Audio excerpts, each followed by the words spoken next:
Muli bang nasakop ni Yaman, isang karismatikong gwapong aktor na kilala sa kanyang kahanga-hangang pagganap sa mga sikat na teleserye at pelikula, ang puso ng kanyang mga tagahanga.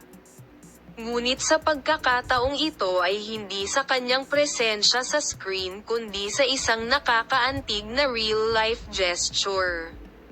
Si Yaman, na naninirahan sa Italia para sa mga propesyonal na kadahilanan, ay nagdulot ng isang alon ng paghanga at kagalakan sa kanyang mga tagahanga sa Turkey, kasama ang pagkabalisa sa holiday.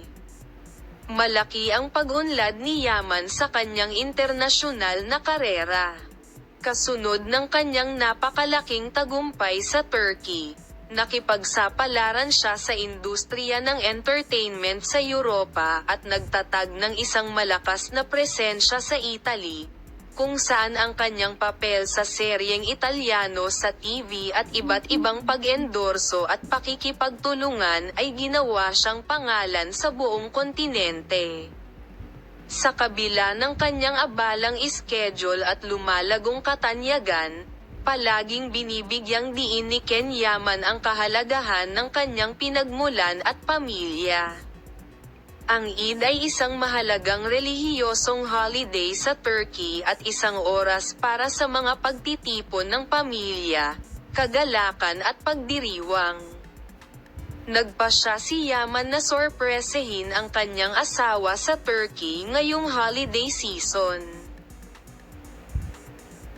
Ayon sa malalapit na source, may sensinang pinlano ng aktor ang kanyang pagbisita at siniguro na ito ay nanatiling lihim hanggang sa dumating siya.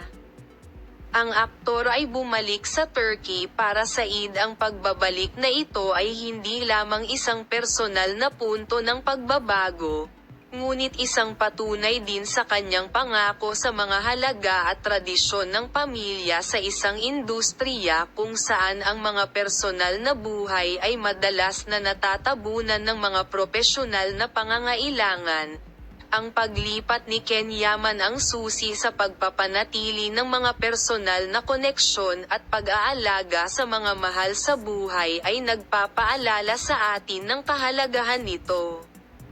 Habang patuloy na binabalanse ni Ken Yaman ang kanyang pagbuo ng karera at personal na buhay, ang kanyang mga proyekto sa hinaharap ay patuloy na nakakaakit ng malaking atensyon.